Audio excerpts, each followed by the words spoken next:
Hello and welcome to ngAir. On this week's episode, I have the one and only Justin Schwartzberger. Hey, how's it going?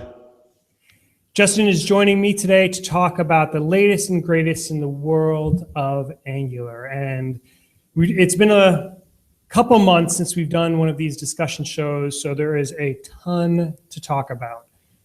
To get started with, let's actually go over our sort of just personal updates of kind of some of the stuff that we've been working on and what's going on in our own worlds. And then we'll get into some of the deeper Angular news. So Justin, to start off with, what have you been up to? What have you been doing and what are you working on? Sure. Well, first things first, I just got back from Vegas. Not that kind of trip, though. I was there for my daughter's dance convention. So it's been a week actually outside of Vegas in Henderson, doing her convention thing. But while I was there, I decided to pull the trigger on picking up a MacBook Pro, dive into that world. I've been working on a PC for a while, kind of wanted to start just feel out that whole Mac experience. Oh my God, man, you're one of those people that are still on a PC. That's unbelievable. Still on a PC, right? Well, not anymore now. So, I put a ring on it, picked that thing up while I was in Vegas, dove into it. So pretty exciting on that. Are you going to go like full force and like do Vim and everything like that now too? I don't think I'll approach Vim. I don't know. No. Yeah, but doing some terminal stuff and stuff like that. So getting kind of feel, I don't know, it's exciting too. Always kind of dive into something new in your environment as well. I don't know, everything's so changing in the web development space that, you got to be excited about change in this industry, right? And so it's always fun to play with new stuff. And yeah, it's pretty cool. But the experience on that thing with the touchpad experience for working on a laptop device is amazing with the 3-finger swipe and everything. It just makes working on a single monitor laptop experience it's hands down the best. So pretty excited about that. Also doing some form stuff lately. I had a blog post just yesterday about migrating to the new Forms API. So working out the details in terms of what those changes mean. And we have your whole forms already built out and how to use these new paradigms, naming conventions, stuff like that. Also going to be diving into authentication here this week in terms of using Auth0 with Angular 2, trying to figure out single sign-on. Also trying to figure out how to do multiple app login across multiple app instances. Let's say you have a customer account management app plus some other tool, and have that customer experience persist that login across these different Angular apps that represent these different pieces of a global platform sort of thing. So I'll be diving into that. Quick question on that, because Auth0 is one of our sponsors. We love Auth0. And I use it at Get Human as well, but I'm just curious because it sounds like you guys are just starting to use them. So what actually prompted you to decide to use that instead of your own kind of custom solution? Yeah, so we're looking a lot at the Azure stack in terms of leveraging stuff there, and we were looking at their Active Directory support and what it would take to kind of leverage their single sign-on experience. And it was pretty complicated to get kind of up and going. A lot of stuff you had to hand roll yourself.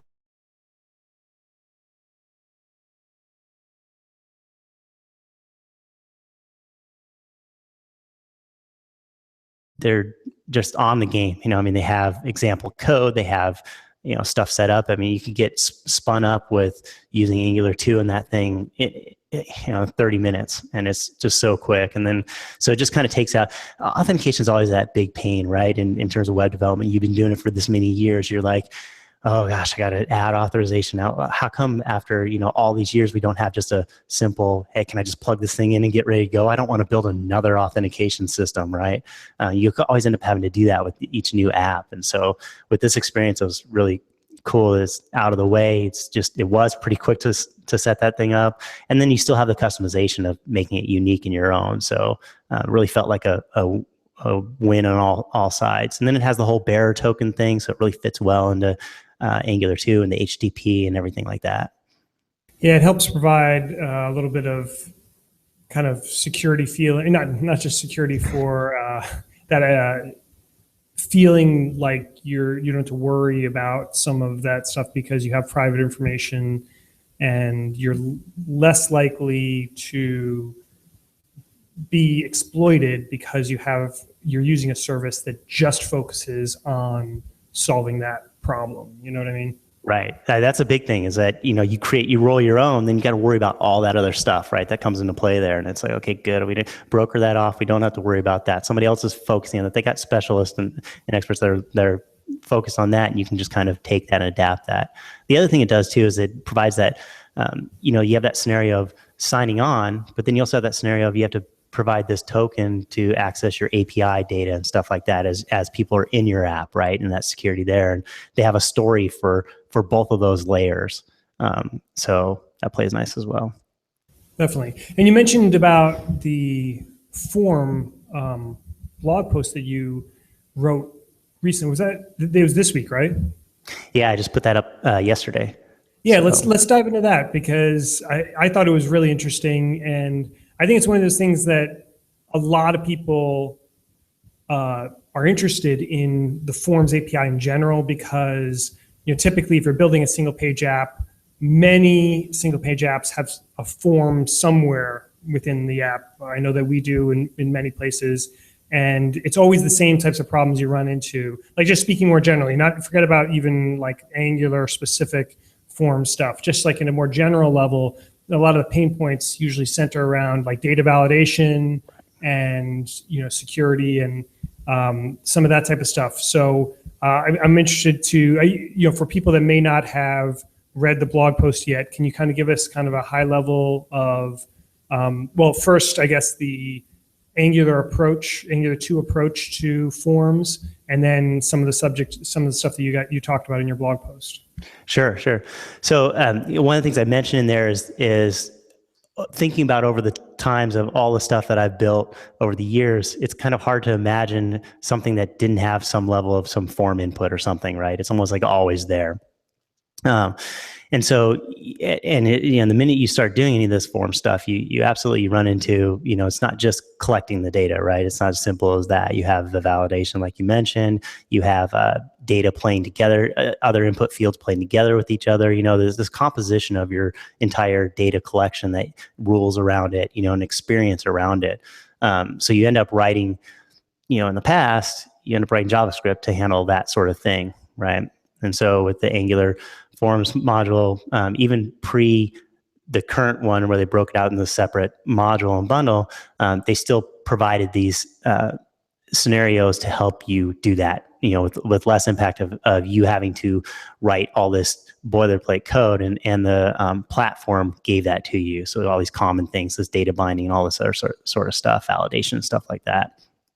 And then with the blog post, I'm basically covering how, if you've already built with the previous form stuff that was in the common bundle, like how do you now migrate to the new Forms API? That's its own separate module, separate bundle, right? And then kind of talking about a little bit touching on, is that a benefit or not? Like why, there's a lot of people bumming about the fact that it changed recently, right? And it's kind of this naming changes, a couple of different things. But I mean, if you really look at it in terms of choices, it's probably a good thing that this thing got bundled into its own separate thing. So yeah, you probably don't run too much where you don't have form elements, but it's there. If you don't, you can totally not include it, right? You just don't bring that module in.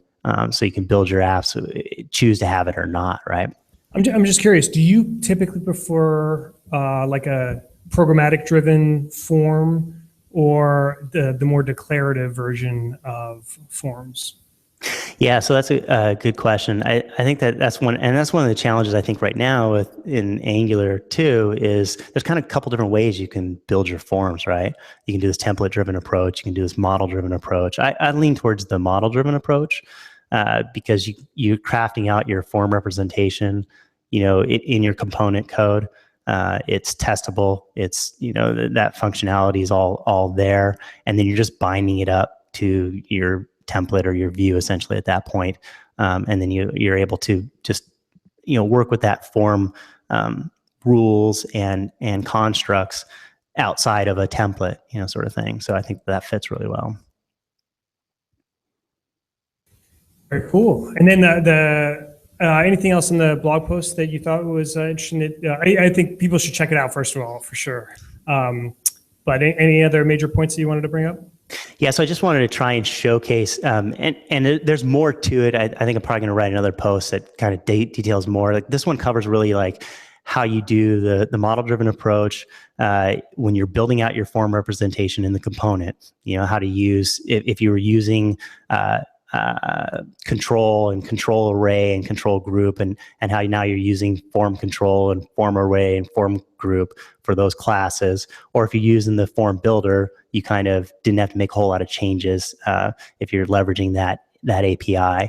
And then how on the template side, how to use those named controls when you bind them up to like your inputs and stuff like that, how to use the new directive names to map those one-to-one sort of thing. And that was really just covering kind of that core part. And then there's a whole nother part, which would be how do you now do validation or show your validated field information in your template. There's a little bit differences on that. That'd be another post. Very cool. But at a high level, do you feel that the Forms API is really solid now and like all good and just like some small things that they're cleaning up? Or is it still, quite a ways to work? Because, when we talk about one of the things we'll get in later is sort of the readiness of Angular 2 and how far along it is. And I feel like as you dive into certain areas, there's definitely some things that are like really solid and others that are still, coming along. Where would you put the Forms API on that sort of scale? I mean, I feel good about it. I think that it's, the naming changes, I think, make more sense now. These things that were called control and control array, now it's form control, form array. I think it'll help maybe clarify that when somebody goes to look and go, well, how am I going to build my form out? There was kind of just these multiple stories and kind of complexity to it. And I think that this is kind of funneling it into a more focused of here's these things that make sense. So I think that's good. I think that, a lot of stuff was there in terms of the validation. You can add validators, you can, group these things. Some of the things that they've finished up with, like some things like radio controls and stuff like that. Those are getting dialed in now more where it's easier to work with those. You'd have to do this radio button state before and kind of compose if you wanted to represent a radio button. And now it's a lot lighter to be able to do that. So I think it feels pretty good to me in terms of kind of where I would want it.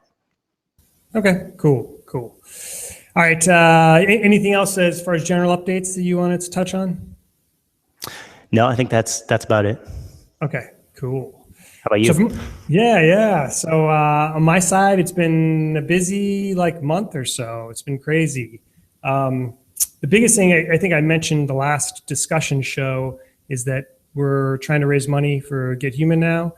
That is actually going really well. We're actually right at the end of the process. So that should hopefully be finishing soon, and then I can focus more of my efforts, back on development, the thing I sort of love to do. It's sort of been a big learning experience, all around, and I have 5 big blog posts kind of queued up on various aspects of this. One thing that is I think interesting is that as developers, sometimes we kind of underappreciate how awesome it is when you can focus on something, when you just kind of have one project and you need to get that done. And there might be a lot of work, but you don't have to context switch. You don't have to fight to try to get working on the one thing that you're working on. And I found it probably more tough than I expected, having these other things that are higher priority that kind of prevent me from doing the thing that I'm been trying to do in building out certain things or whatever. And now as I start to get more time again to, get back into build mode, I appreciate it a lot more. So there's that. And then, so for the stuff that I've been building, there's a couple interesting things I've been working on actually at work. One of them has been, we've been always trying to improve the performance of our externally facing web application. I mean, performance is a never ending task, right? Like no matter how good you do it, there's always like something. And so one thing I've been focusing on, the past couple of weeks, because it has an impact on our SEO and thus on like some of our bounce rate and other things that, we really care about for our publicly facing, flagship website, is just that initial page load time, which is part of the reason for, the server rendering and all that. But one of the things I've been getting into is, stuff where if you use like Google Page Speed and it like really breaks down all the little details of how the Google search engine, how browsers try to render your app quickly. Like if you really pay attention to that, you start to dive into these like really deep areas and how to improve that like initial load time. And so basically I had to like, pull apart like all sorts of stuff within the app and restructure. Some of the bigger things were, essentially deferring all JavaScript, basically lazy loading everything. So obviously that relies on having a server rendered view that is, pretty full and complete and loads quickly from the server. So you had to kind of do a lot of work on that. And then with CSS, it's an even trickier thing than JavaScript, because with CSS, you need to have inline CSS that covers just not even the initial page, but the above the fold initial page, right? You don't care about stuff below the fold for the initial load. And then everything else, lazy loaded. So that was really tough, because if you think about it, for JavaScript, it has its own issues but at least if you're doing server rendering and then lazy loading everything for JavaScript, that's just a matter of packaging and just, making sure everything kind of loads afterwards. But for CSS to do that like split, that can be really complex, especially if you're trying to like do that from the ground up. Like that's sort of where I started to work from, is like, okay, how can I from the ground up figure out all the dependencies of like, for this particular page, every CSS that's needed above the fold for that thing. And I'm sure there's a way to do that. Somebody's probably worked on that before. Have you ever tried to do that before? Yeah. It's a challenge, right? Yeah. Yeah. We were talking about it actually this morning with coworker Jamie. We were talking about Webpack and how that plays into like CSS as well as like SAS compiling and stuff like that, and how your strategies start thinking about, if you're doing SAS and you're doing imports everywhere, and all of a sudden you're like, well, that really doesn't fit into these bundles and these packages, and how do you now? Wow, it's like that's why just as an aside, for like a future thing, not what I decided not to do this now because it's way too much. I do see more value in that like kind of inline CSS type frameworks, because like Java, CSS in JS type stuff, because that allows you to use like more of the legit Webpack dependency tree management. Like if you have it in JS, then like it can manage that better, and it's easier to pick out what's needed just for that thing. But so since that wasn't going to be feasible, I instead took it from a complete other angle. And there's this tool that I will include in the show notes that basically allows you to capture, like almost like screen capture, the CSS that's used above the fold. So the way it works is that you got to first run an instance of your application using not lazy loaded CSS, and then use this tool to like it crawls your site and captures for this route. Here's the inline CSS used for the above the fold on this particular page, and then saves it to a file or whatever. And then you have to figure out just a system of how to hook all that together and use just that on that page, and then obviously lazy load everything else. So that all works now. The one thing, like last thing after all that, was fonts. I had a super big issue with fonts, because you sort of are faced with these couple things that are really annoying. If you're doing a custom font, this is like, so if you're doing normal fonts, like non-custom, regular fonts that are built in with the browser, then there's no issues. But if you're doing a custom font of any sort, it begins to be a problem, because fonts are really big. And when you do inline CSS, it'll try to pull that in, but the font is so huge that it'll slow down the initial page load. If you push that off to the, load it after the fact, then the problem you run into is that you get jank because basically there's an algorithm in the browser that if it's loading one font and then there's a certain amount of change like on the screen, it does like a full screen refresh. And font is one of those things that like it'll just like totally jank the entire page. So even though it'll load quickly, then you see this like flash and it's really bad and ugly or whatever. So the thing that I tried a bunch of different variations. I tried inlining fonts, which is a whole other nightmare because it's like so huge.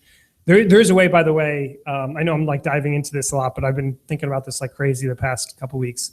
I don't know if I showed you this, Justin, or if you saw my tweet on this, but there's actually a way that you can subset a font and inline it. So you can like pick out just specific characters in the custom font file. And like, it's still like 8K or 10K. So which is not insignificant, but at least it's more manageable for inline stuff. But at the end of the day, what I ended up doing was, there's actually a particular way, which I won't be able to really describe that well, but because I was using a Google font and because most browsers do a good job of caching already a lot of the Google custom fonts, if you, instead of specifying just like the point to the initial font reference, like there's a lower level pointer to some of the specific Google font, like WOF or WFF fonts. Basically, you got to like go one level down, and you're still pointing to something externally. It still takes some time to load, but I guess because of the fact that it's a Google font and it's a lot of browsers already cache those, we actually didn't see any degradation in performance or whatever for that. So that's what I've sort of relied on so far, which has been working well, but phew. All right, I got a question though before you stop on that. So the above the fold stuff, what do you determine, or what did you make a determination of? This is where our fold line is. I mean, you're talking about different devices, different browsers, different monitor sizes. Like, are you taking a denominator and rolling with it, or are you actually trying to make different media queries essentially for different sizes? And no, that's a good question. And I think in the ideal scenario that like somehow you figure out and you return, I mean, the sort of nirvana is that the server understands what device is trying to access it based off of the headers sent in the request, and then customizes, how it's sent back. We're not going that far. That I guess that there's, like I said, performance, it's never ending. Right. So that's another thing. But no, I just basically took, I tried a couple different things out. I'm like, okay, 900 pixel height is where it's at. So you can basically set in this tool that captures the CSS, you can set a specific height. So I just defined it as 900 pixels at like 1200 pixel width and just went with that, And so it will obviously not be perfect for every single device and every single whatever, but it's good enough. Right. Which is probably the saying that people have to tell themselves the most when it comes to performance. Right. Totally.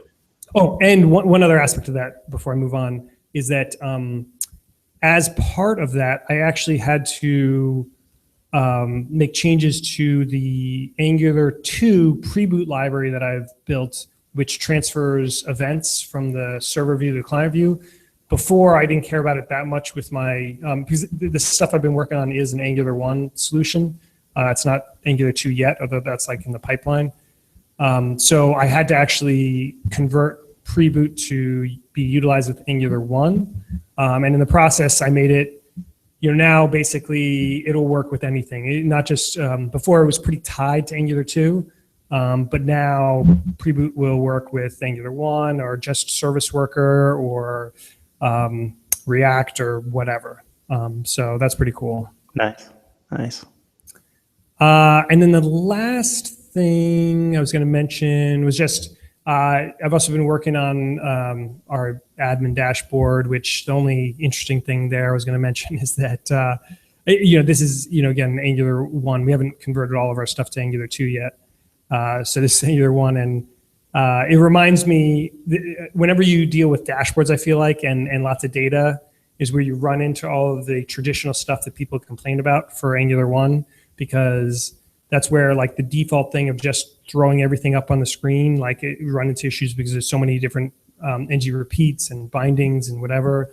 Like we have like 9,000 things, many tens of thousands of bindings, and it just slows to a crawl. So then I'm like, working on this, and I'm like, okay, we got to expedite all the stuff we're doing with Angular 2. Right. Can't just go to on push everywhere. Yeah, exactly. Anyway, all right. So that's it from my side. Let's dive into some of the Angular news. One thing right off the bat I was going to mention, and sort of the driver for some of this is they do publish on a weekly basis the Angular team notes. So if anyone listening has not read that before, doesn't keep up with it on a regular basis, the notes from the team meetings, the official team meetings that the Angular team has at Google, you definitely should. It's interesting. It's good to know kind of what's going on there. So I'll include a link for that in the show notes. So one of the things that they were talking about this week was the new router, which is that like the official name, Justin? The new router, or 3 news, or what? Yeah, new. Is it router or router? I don't know. Oh yeah, that's right, router. So what are your thoughts on the new router? I know you're starting to use it at work, right? Yeah, so we just switched to it, and I got the rundown this morning on what that switch entailed and stuff like that. I think it's good. It's got some changes that are definitely valuable there. That whole DSL thing in terms of using router links before, where you had this named router, that you ended up using in the DSL for your router links. Now it's just a pathing type of thing. It looks really familiar to what you're used to in terms of a URL structure, as well as just any other type of routing platform that you might have used. So that kind of falls in line with that. Some of this, the kind of the decoupling of it from this route config that's alongside, right on top of that you're decorating your components with, and now you can kind of have this router table essentially built in a separate file. Kind of makes it easier to work with and understand, I think. The child routes, I think a lot of it got kind of just cleaner and easier to kind of Gronk, sort of thing. And then I think some of the potential there with the lazy loading of the routes, or being able to define like components with a string, I don't know how that's going to unfold yet, but it sounds like there might be a possibility there where you're really not, when you define these routes before with a strong typed named component, then you end up getting, module loading of all of your components down the tree. And so you define all your routes beforehand with all these named components, then really that first route gets loaded and all the children get loaded. Now you're basically system.js or something like that, bringing in all those components at that given moment, right? That very first one loads. Now you got all. And so the ability to say, look, I've got 3 features in my app, and I really don't want all the sub children components loading up in that feature until somebody actually goes to that feature. So is that something you've tried to get working yet? We haven't tried that part yet. I think we're talking about that. I think that it's not part of the current release package that's out there. Yeah, I'm actually looking. I think you're right. I think it says after RC5. So yeah, I think you're right that it isn't there yet. But no, that will definitely be useful. I mean, just speaking back to what I just talked about, this custom solution that I had to implement for lazy loading, which was such a pain. It would be so amazing to have it just kind of built into the framework, an easy way to do that. Right. And then what about the guards thing? Like I know that actually, who wrote the blog post on the guards in routes? To look that up. Did that come out of ThoughtRam? I think it came out of ThoughtRam, right? Yes. I don't know who wrote it. Yes, you're right. It was the latest ThoughtRam blog. Yeah. Definitely. Did you get a chance to read that one? Yeah, I checked that out.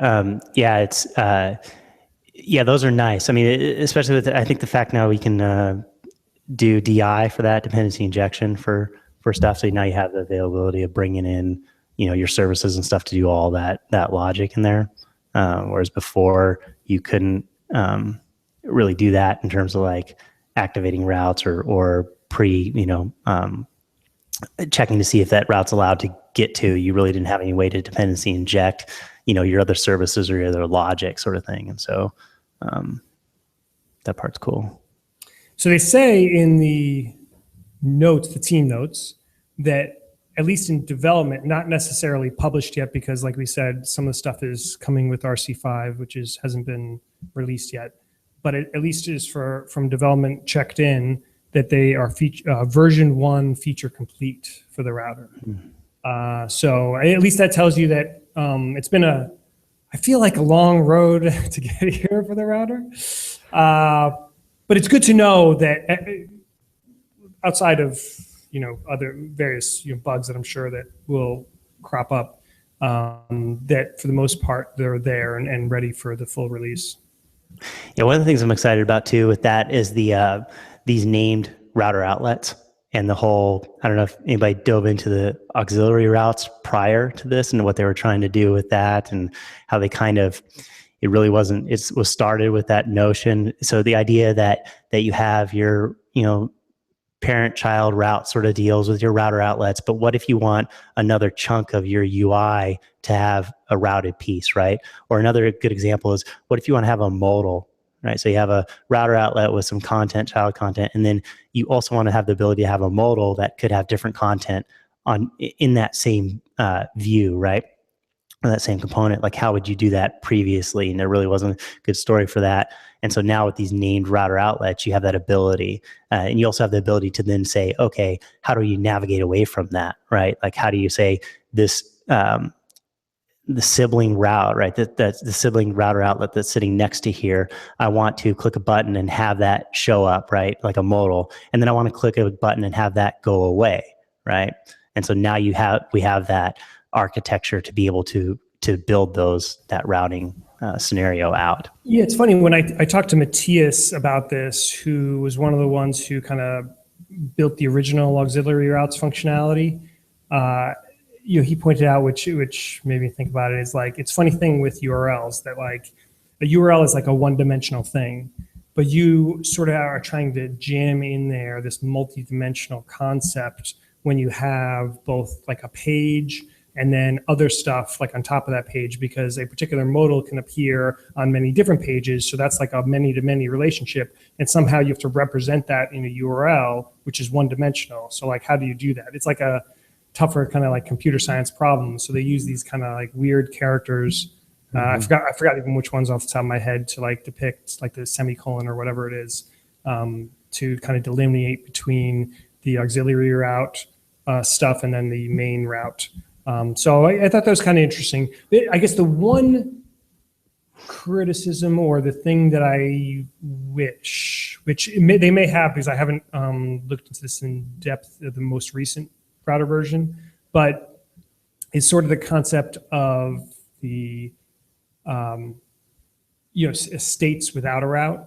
Like, I guess this gets into like the state machine stuff, but like, being able to define that you want to move to this other state, not a URL, and that includes like bringing up a modal, but it's not serialized within the URL. It's obviously a lot of the stuff in the new router is kind of built around the URL as that kind of mechanism that drives everything, as opposed to a more stateless whatever state machine type of concept, which is like, that's where the UI router sort of shines. Mm-hmm.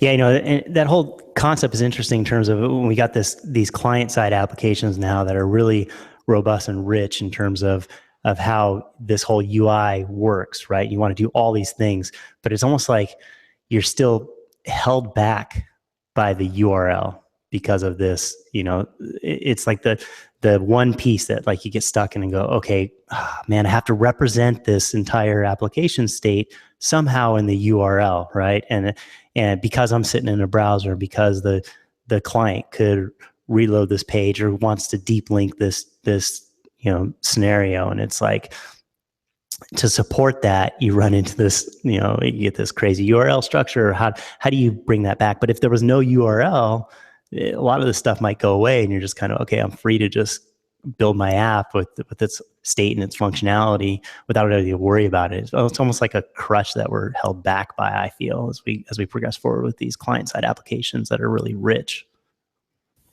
Yep. For the next thing in the team notes that I was going to talk about, we actually started to talk about already with the forms. They do say that they have more features that are actually going to be added with the next release candidate, so actually more goodness to come. One thing actually that they talk about here that I sort of made me think, and it's not directly related to the stuff here, but Justin, you may know more about, is what about some of the standards around like how you hook into like browsers and mobile devices have like store common fields between different apps and stuff like that allow autocomplete, autofill and everything. And that's like, it's a more tricky thing than you would think to effectively hook into that. So does the new Forms API like have any support for like kind of helping people along with that, or are they still kind of on their own for just like trying to work with some of the different standards that are out there? Like, because you sort of have to name things the right way and all that. You know what I'm talking about? Yeah, I know what you're talking about. I haven't looked into that in terms of an Angular platform for that and their forms and stuff, so I'm not sure if they have anything built in for that. But yeah, I know what you're talking about in terms of, you end up running, okay, well, credit card, do I name it credit card? I have to name it in a certain way, and for these browsers to pick up, it's going to be autofill or something like that. You know what it would be, because I think for the autofill stuff, it's tricky because sometimes you don't want autofill. Like that's where it gets like really tricky. Like sometimes it's based off of like how you name the field. But what I think would potentially make sense is as part of like a CLI type thing, because we are within the CLI, they're doing a lot of work for like linting and like the Codalizer stuff.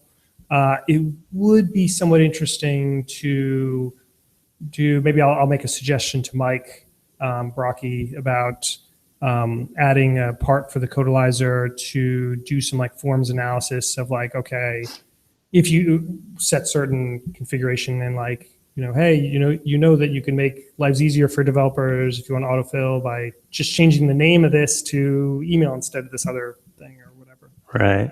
I don't know. Anyways, that was just something else I had been working on the past couple of weeks that made me think about that. Okay, next topic here, the CLI. And so from the team notes, one of the things that is a big change with the CLI is that before it was built on top of Ember CLI and utilized System.js a lot.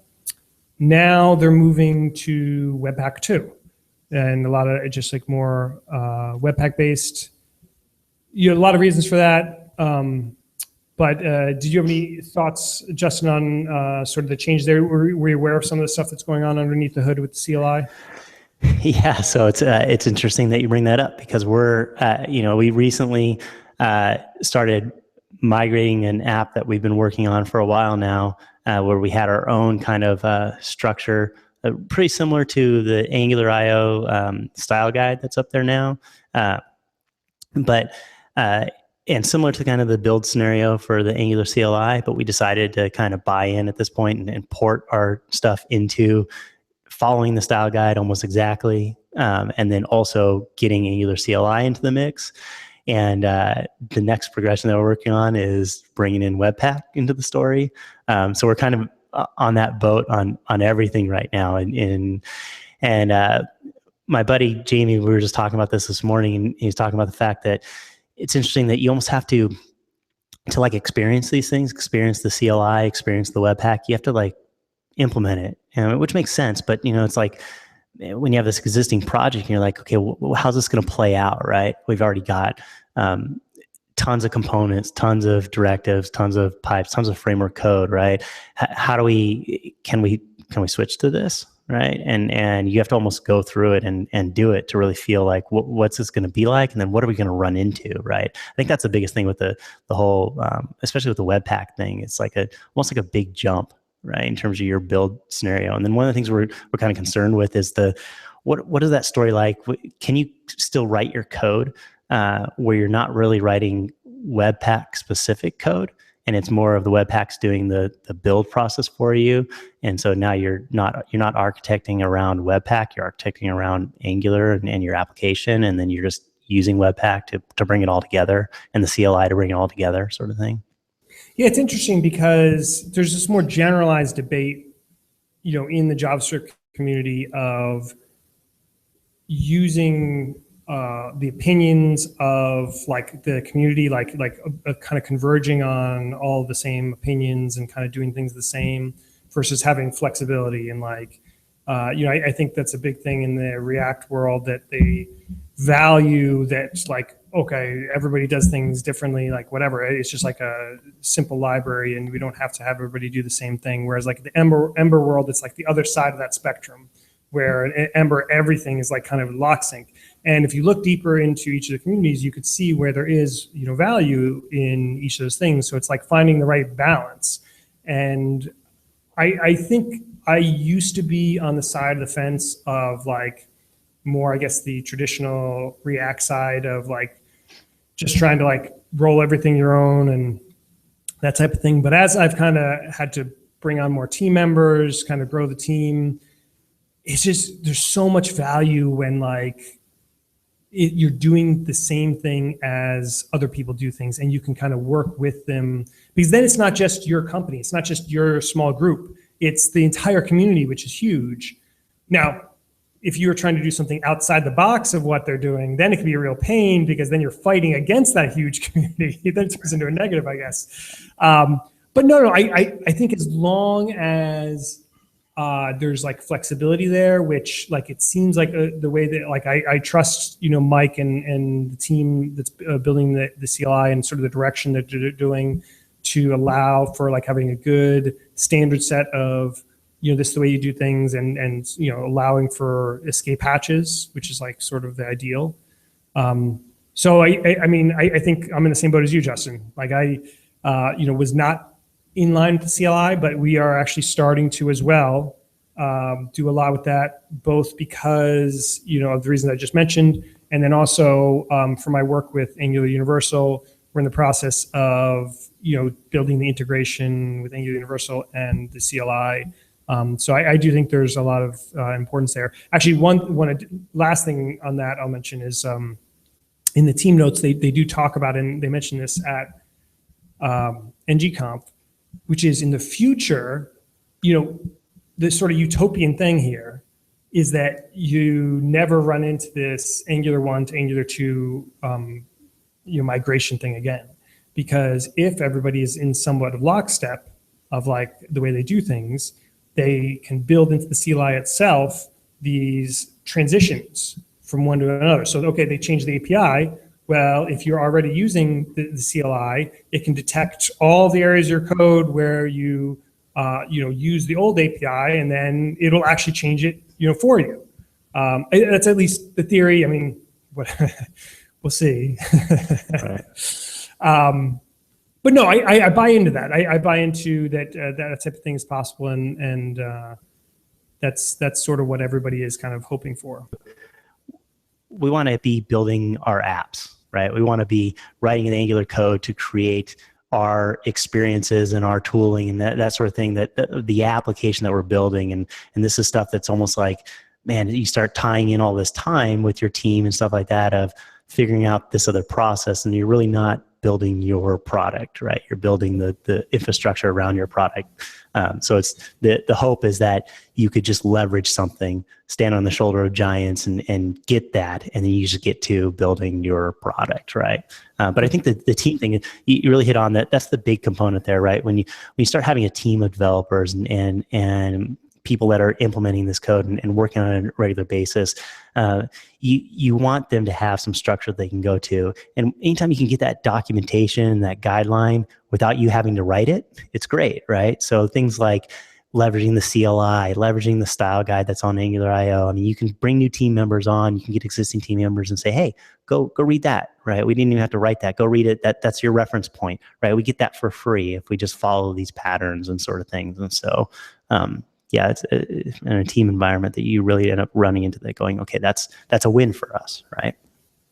Yeah, definitely. Hey, one last thing, funny thing I wanted to mention was that I don't know too much about this at all, but I just speaking of the value of this, and I did mention how the traditional React mindset is kind of rolling your own stuff and kind of having the framework not be that imposing.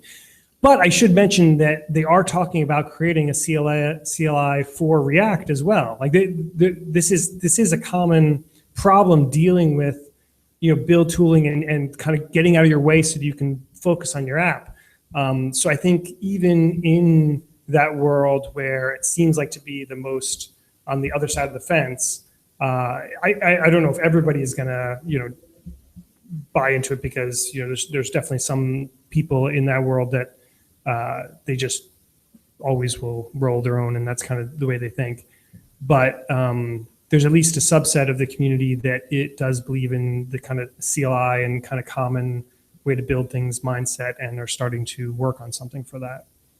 Cool. Now, Mike's going to be on next week, right?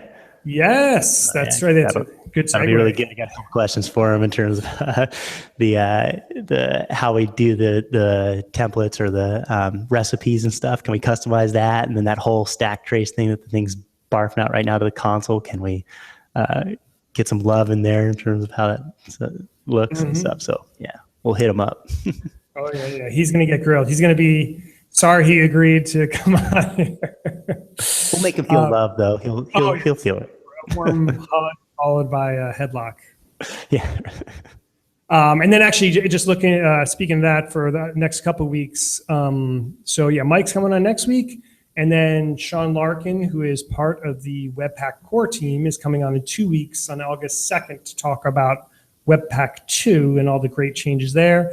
And then we had rescheduled a show that Patrick and I were going to do a tutorial on Angular Universal, some tips and tricks and whatnot.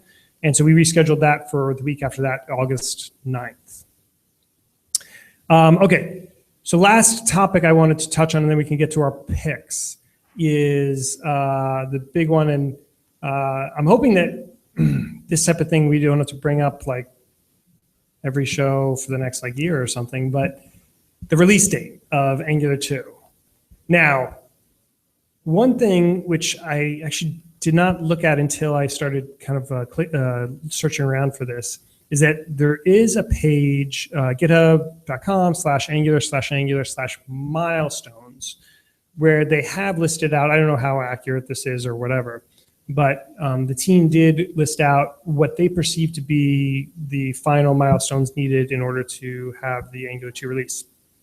Now, the thing is, on that page, I suspect that this is not 100% accurate, because it has here that it's 27%, and I'm almost positive that it's actually more than that.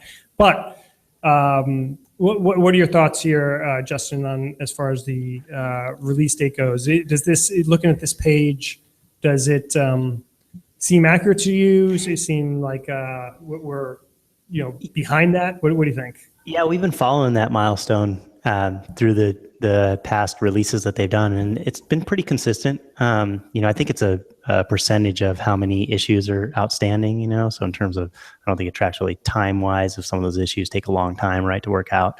But it seems like it's been pretty consistent in terms of their list of issues. They decide that those are going to be the ones that are locked into this, RC4, RC5, that sort of thing, and then you can watch, and as those progress, it seems like they're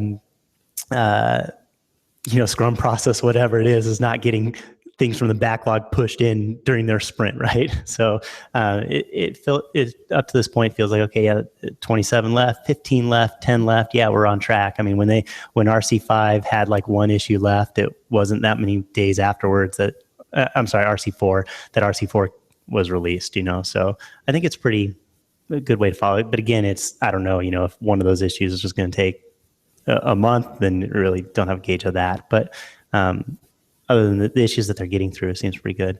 So I don't know. I mean, the one thing at this point now, I'm just hoping for stability, right? Like that's the big thing of okay, nothing changing, right?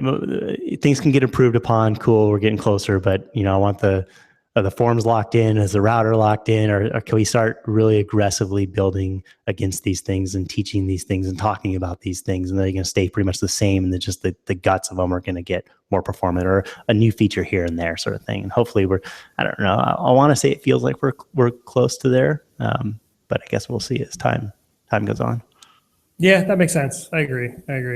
Actually, funny thing with what you mentioned with the sort of agile process of like managing some of these issues or whatever at Wells Fargo when I worked there, it was always funny that we had our Scrum board with, maybe look a little bit like this, that we would actually try to do like a burn down chart and whatnot.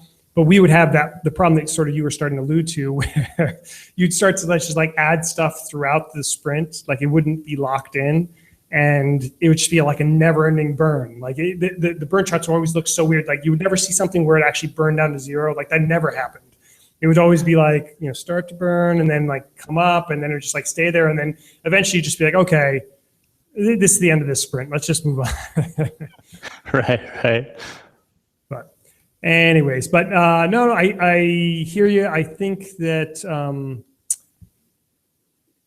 we're closer than probably if you just look at this 27 complete, and then the amount of time that the release candidates have been around.